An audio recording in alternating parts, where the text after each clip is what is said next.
মধ্যে একটি মত তারাফাইন নাহার দ্বারা এখানে বোঝানো হয়েছে ফজরের নামাজ আর হলো আসরের নামাজ। তারাফাইন নাহার অর্থাৎ নাহার মানে দিন, দিনের উভয় প্রান্তে, তরফ যেগুলি দিক, দিনের উভয় প্রান্ত মানে দিনের দিক থেকে দূরত্বকে এখানে বোঝানো হয়েছে। অর্থাৎ আসরের নামাজ এটা দিনের ভিতরে পড়ে, আর হলো ফজরের নামাজ সেটাও দিনের ভিতরে পড়ে।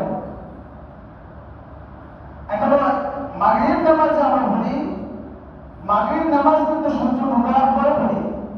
তাহলে সূর্য আমরা জানি আরবি তারিখ আসে সূর্য ডুবার পর থেকে আরবি তারিখ শুরু হয়ে যায়, আর ইংরেজি তারিখ শুরু হয় রাত্রে 12টার পর থেকে। তাহলে মাগরিব নামাজ আমরা বলি সূর্য ডুবার পরে, তাহলে দিনের এক প্রান্তে নয়, আমরা দিনের ওই প্রান্তে অর্থাৎ আরেকটার ভিতরে চলে গেলে ওটা রাত্রে যাওয়া পড়ে। তাহলে আমরা মাগরিব নামাজ বলি রাত্রের শুরু রাতে। এখানে মুফাসসিরিন কেরাম অন্য একটা মতে মাগরিব নামাজ তো নিয়েছেন, মাগরিব নামাজ আর ফজরের নামাজ এই দুটো নামাজ তো নিয়েছেন, আবার আসরের নামাজ এবং কি ফজরের নামাজ এই দুটো নিয়েছেন। গ্রহণযোগ্য আহলে সুন্নাত ওয়াল জামাতের মত অনুসারে এটাই গ্রহণযোগ্য মত, ফজরের নামাজ আর আসরের নামাজ। তাহলে তারাফাইন নাহার দ্বারা এখানে এই দূরত্বকে আল্লাহ তাআলা নিয়েছেন। তাহলে অনেকে বলে থাকেন যে নামাজের কথা তো কোরআনের ভিতরে নাই, এটা হাদিস দ্বারা প্রমাণিত। আর হাদিস হলো মানব রচিত, মানব মহামানব যিনি নবী উনি তো আল্লাহ না, তাহলে উনিও মানুষ, ওনার কথা আমরা মানব না, উনি বলছেন এটা আমরা নেব না, তাহলে আমরা নামাজ পড়বো না। যেহেতু নামাজ কোরআন দ্বারা সাবেত নেই, কিন্তু তারা এই আয়াত দ্বারা দেখে না, এই আয়াতের দ্বারা সমস্ত মুফাসসিরিন কেরাম এভাবে নিয়েছেন যে তারাফাইন নাহার দ্বারা দূরত্বকে নিয়েছেন ফজর এবং আসর। তাহলে আসর দিনের মধ্যে পরে দিনের শেষ ভাগে, ফজর পরে দিনের শুরুর ভাগে। এখানে উভয় প্রান্ত দ্বারা শুরু এবং শেষ এই দূরত্ব দুই প্রান্ত থেকে বোঝানো হয়েছে।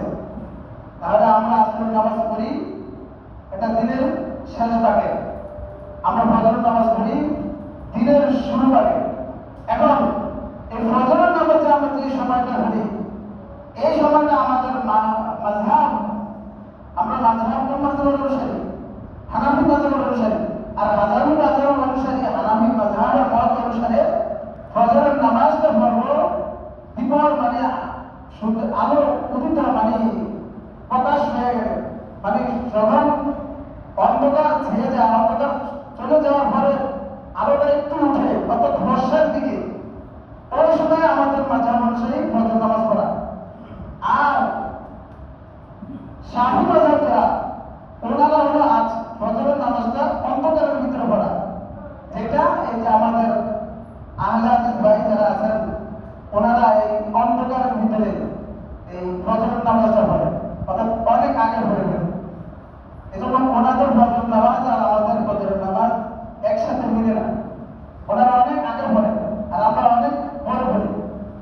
তো দুই মাযহাবের দুই দিক মতলব আছে, কিন্তু দুটোটাই রক্তের ভিতরে হয়, দুটো সময়টাই রক্তের ভিতরে হয়, রক্তের বাহিরে এমন নয়, হয়তো একটু আগে আর পরে এগুলো। তাহলে ফজরের নামাজ আমরা যে টাইমে পড়ি দিনের শুরু না, এটা আমাদের ঠিক আছে। আর আহলে হাদিস যারা পড়ে যে সময় ওটাও তাদের হাদিস অনুসারে ঠিক আছে, ওনারা আগে পড়ে অন্ধকারে। তাহলে তারাফাইন নাহার দ্বারা এখানে বোঝানো হয়েছে আসরের নামাজ আর হলো ফজরের নামাজ।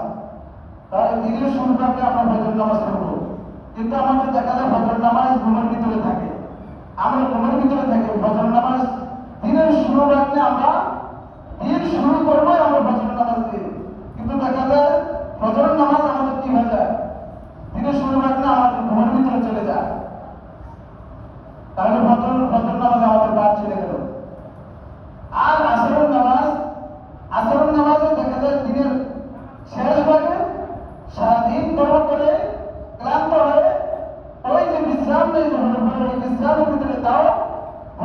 বিশ্রামের ভিতরে আমাদের আসরের নামাজ চলে যায়।